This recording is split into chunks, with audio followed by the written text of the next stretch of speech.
if you're over 40, say, maybe even younger, but I mean, if you've survived death a couple of times because of love, then, you deserve to have a kick-ass sex life. And I'm telling you that you need, if you're interested, I mean, obviously many people don't need a sex life, right? But what I'm saying is you're right. And I also am well aware of how messed up sex lives can become. Because one way or another, you find yourself mixed up with somebody, whether it's your boyfriend or your girlfriend or your husband or your wife or God knows who else. You find yourself mixed up with somebody and you actually have some kind of sexual relationship. Yeah, that's hard. That's why I don't do it. I find the mixing of intellect and carnal, that it just doesn't happen, period. But that's just me. Obviously, I'm not marriage material or parent material, so for all the parent and marriage materials out there, obviously, something like what I demonstrate to be real is possible in some analogous ways. I mean, that's literally what marriage was invented for, was primarily to disengage the sexual variable from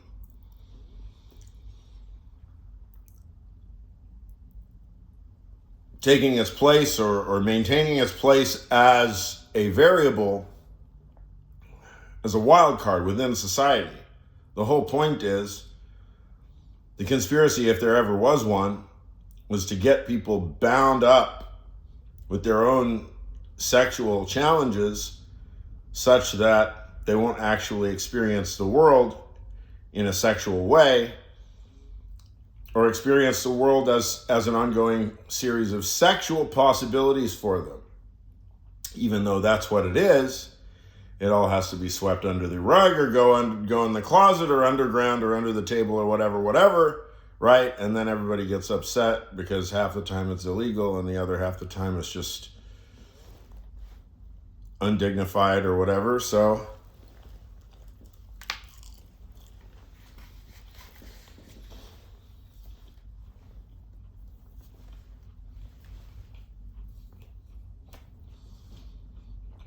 seems to me that the way forward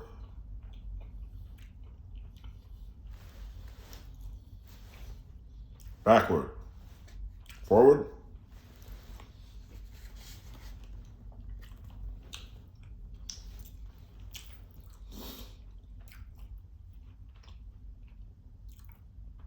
look, openness about sex has only resulted, in my personal case, in profoundly augmented sexual satisfaction. I can't describe exactly how it works, but the more things that I've confronted and made known objectively, publicly, even to people that preferably have been involved in sexual misfires, after getting all that stuff out and symbolized and externalized, all kinds of brain space is freed up.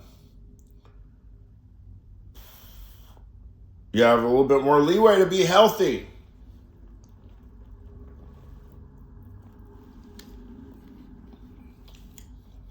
But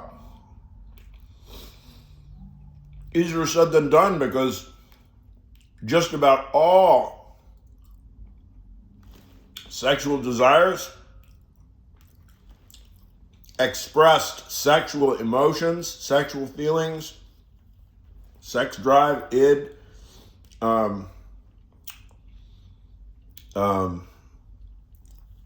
anything related. There's a very sensitive subject matter because jealousy is always right around the corner. Even if objectively, if you're speaking to a doctor, but you're going in detail about, like, let's say a regular act that you engage in regularly, an explicit sexual act, and the only way for you to get proper medical advice is to, at length, no pun intended, go on a visit, but, it requires a series of visits. Let's say you have to, for whatever reason, go on about the way that you are ejaculating into the throat of your lover. I mean, like, let's say it's your psychiatrist. So, I mean, they sign up. They say, okay, well, my bill is $375 an hour.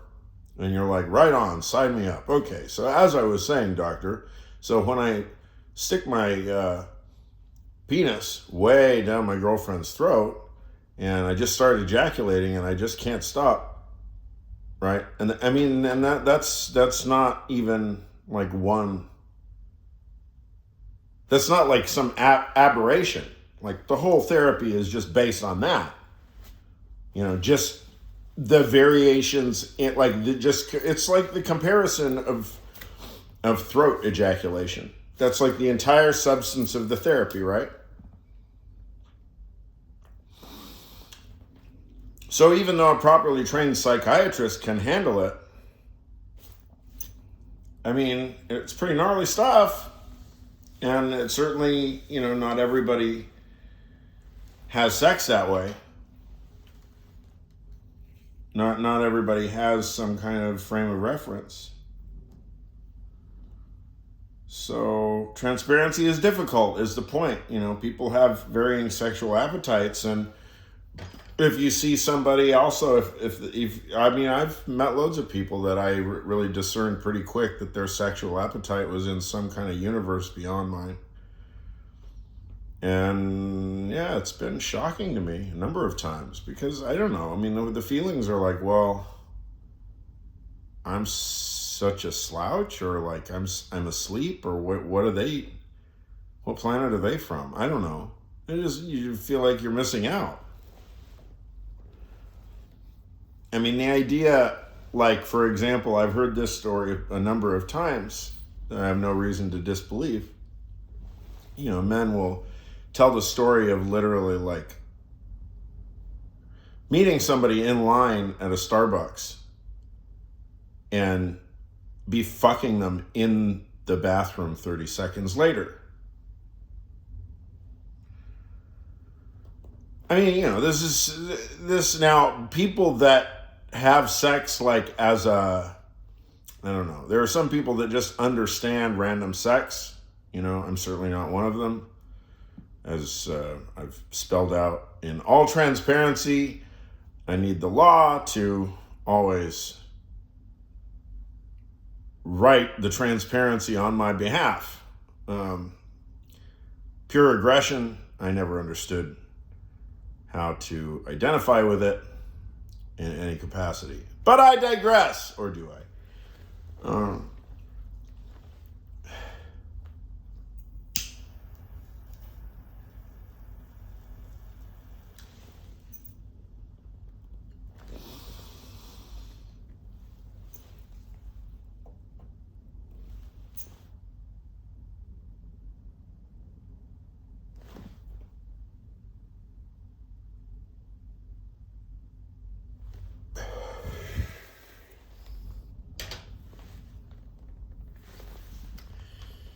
Yeah. So I don't know. It becomes less sensationalistic, I think, and just more in line with a certain undoing of the repression regime that I never really understood much about anyway. It's just, I guess I've finally discerned the fact that I've always thought in a fairly transparent way, and I think it's this kind of transparency that winds up being, naturally done with whatever it is that nature does with those of my ilk.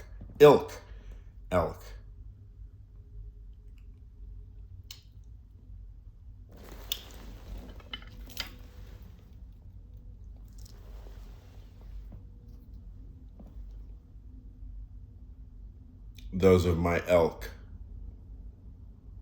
my lodge.